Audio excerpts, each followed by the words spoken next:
The Amalfi Coast is one of Italy's most incredible destinations. It's a stretch of coastline that has these amazing dramatic cliffs that plunge straight into this bright turquoise seawater.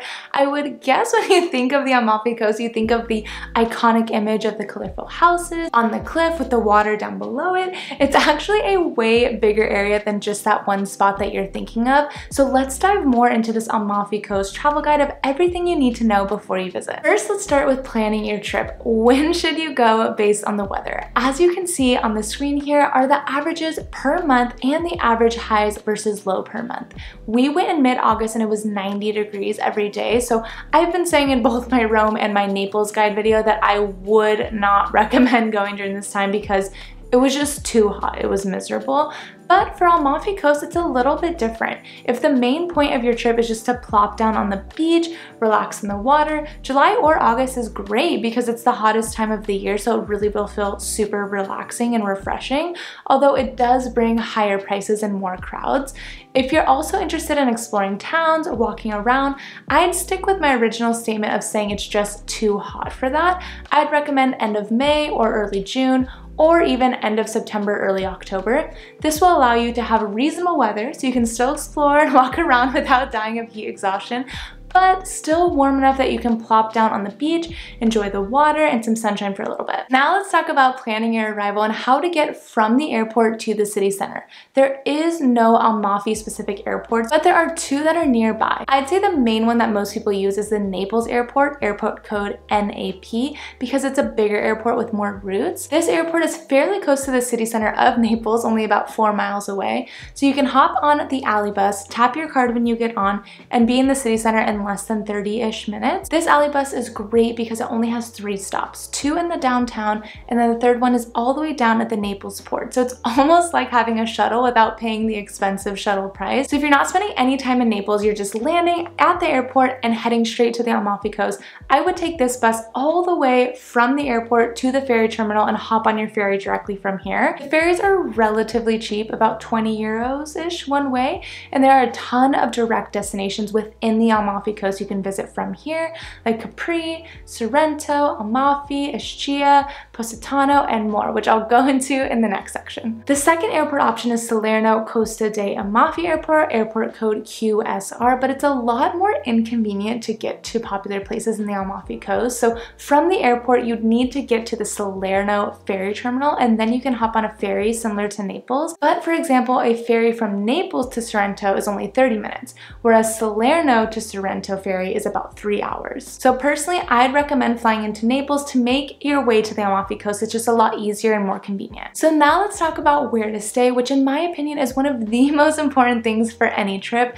As I just mentioned, when you're getting the ferry, there are so many different places to be within the Amalfi Coast area. It really can seem overwhelming. So let me quickly break some of them down for you. Capri is one of the most popular destinations. It's an island. It's best known for luxury resort lovers and high-end shoppers, and it is crazy expensive, like crazy expensive. Sorrento is one of the more central locations, and it's a lot more affordable. This is where we personally stayed so we could save money and take day trips from here to other parts of the Amalfi Coast because it's easily accessible to all areas via ferry or bus. Then there's Positano, which is the postcard image of what you think when you think of the Amalfi Coast. So think beautiful beaches, luxury boutiques, and picturesque views. And another popular spot is the namesake for the region, Amalfi, which is more known for its historical attractions and sights to see around the town. Of course, it also has beaches as well. There are even more places around here, but those are probably the 4 most popular, I would say. And as I said before, if you're trying to save money but also want to see as much as possible,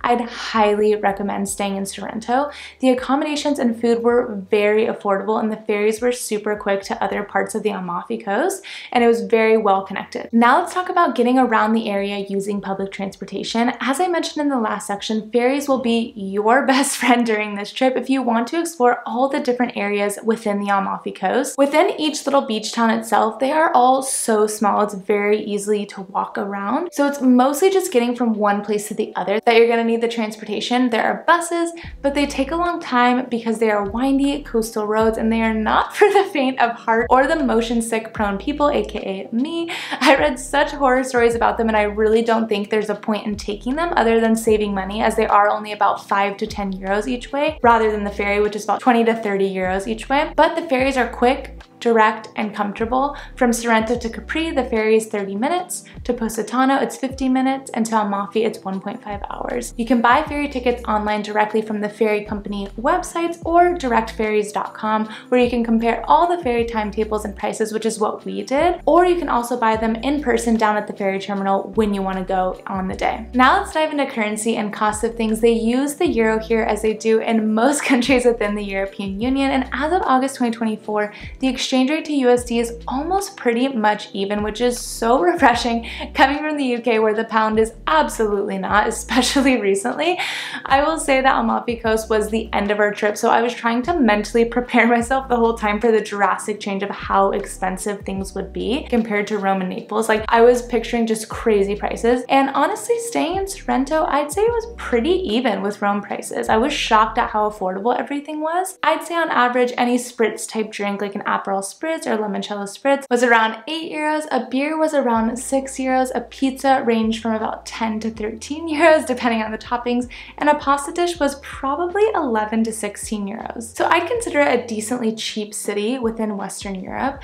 Now, if you're staying in Capri, that's a completely different story. Capri was insanely expensive. We just went there for the day and we were hurting. Like, I got an ice cream and it was 8 euros. Like, our pizza at this super casual looking place, nothing fancy at all, was 15 euros each. We even originally sat down at a place that looked relatively normal, you know, nothing fancy, and nothing on the menu was less than 25 euros. So we got up and left. So do be prepared if you are gonna spend a day in Capri. Bring some sandwiches or food with you from Sorrento unless you want to get overcharged. We personally didn't go to Amalfi or Positano, but I read that they were in between Sorrento and Capri price-wise, so do keep that in mind. I will say that you will not need cash anywhere. Literally everything is tap to pay now, which is super convenient, so don't feel like you need to go to your bank and get euros out before you leave for this trip to Italy. Just make sure you have a credit card with no international transaction fees. You don't want to get hit with those. They're very expensive. And if you are looking for one, I can highly recommend the Capital One Quicksilver card, which I'll put in the description below. Next, I want to talk about some must-have souvenirs for Italy in general, but specifically the Amalfi Coast. I'm sure if you've seen any photo of the Amalfi Coast or what people buy when they visit, everything is filled with lemons and lemon souvenirs because that's what this region is known for. So I'd highly recommend buying some limoncello if you do drink alcohol, and any souvenir with a lemon on it. The only souvenir I bought was a dress for our unborn baby girl that has lemons all over it, and I was so obsessed with it. It's so cute, and they have tons of other lemon things. Anything basically can have a lemon on it. Clothing, aprons, towels, ceramic decor for your house, so much more. So definitely don't leave the Amalfi Coast without buying something with a lemon on it. And then if you haven't bought any typical Italian souvenirs during your trip, make sure to do that too. Again, shopping in Sorrento compared to Rome was honestly like the same price, and the shops were way cuter in my opinion. So I'd recommend doing a ton of shopping here. Things to look out for are Italian leather products, wine, olive oil, ceramic products, and pistachio cream. And of course, I want to talk about the must-try foods in the Amalfi Coast. Now, of course, when you think Italy, you think pasta, gelato, pizza, lasagna, gnocchi, cannolis, so many other amazing things, which you absolutely should try everywhere in Italy. They will all be amazing. But for the Amalfi specific dishes to try, the first is one of the city's most iconic dishes, Sorrento-style gnocchi, which is gnocchi made with a pomodoro sauce that's mixed with mozzarella cheese. So incredible. I've genuinely never had gnocchi as soft as I had in the Amalfi Coast. It was so good. Next is anything seafood. We're on the coast, so trying anything seafood related is a must. Whether it's a pasta dish with seafood in it or just a full-on plate of fried calamari, you've got to try it. It's so fresh. And if you decided to stay in Sorrento, there is a small area just a few minutes west of the main downtown and main beach clubs, which is a fishing village. So definitely go there to try some seafood if you can. Otherwise, everywhere will have great seafood, no worries. Like I mentioned in the souvenir section, this area is known for lemons, so you have to try something lemony. We tried some lemon sorbet, which was incredible, so fresh. My sister-in-law tried some lemon pasta, which was interesting, not our favorite, but we all wanted to try it since we were in Amalfi. Now, we're still in the Campania region here, so I'll mention something I talked about in my Naples video. buffalo mozzarella, which of course you can eat plain, but it's probably something you want to get a dish that has buffalo mozzarella in or on it. This dairy product is made only in the Campania region of Italy, and authentic buffalo mozzarella has to be eaten within 48 hours of its production time, making it impossible to try as an imported food. So I promise you will taste the freshness. It's unlike any other mozzarella you've ever eaten. Now let's talk about beaches, because that's most likely why you came to the Amalfi Coast, and I want you to learn from our mistakes. We were so excited because we just assumed it was a beachy area and you can just plop down and hang out at the beach like any other normal beach destination in the world. Wrong. Absolutely wrong. In Sorrento, there are no beaches, only beach clubs, which are private, and they are essentially just man-made docks with a bunch of sunbeds on the dock, and you have to reserve them the day before and pay for the day, roughly 25 euros for a sunbed and 10 euros for an umbrella. So you just lay on the sunbed on the dock, and then you can go down the stairs from the dock into the water. So there's no sand, no rock, nothing that really resembles an actual beach to hang out on, and this is pretty similar everywhere along the Amalfi. You might be able to find a few spots of public beaches, but it's mostly private beach clubs, so just know this in advance. Do your research about the beach clubs in each area, reach out to them on social media or via email the day before to rent the beds, because we showed up on the first day around noon and every single beach club was full. So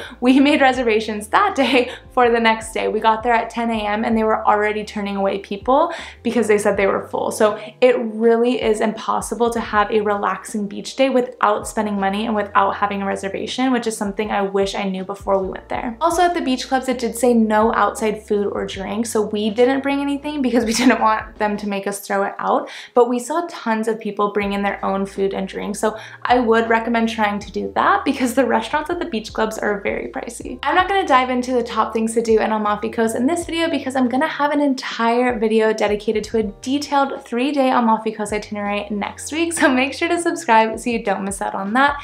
If you haven't checked out my Naples travel guide, let's do that now.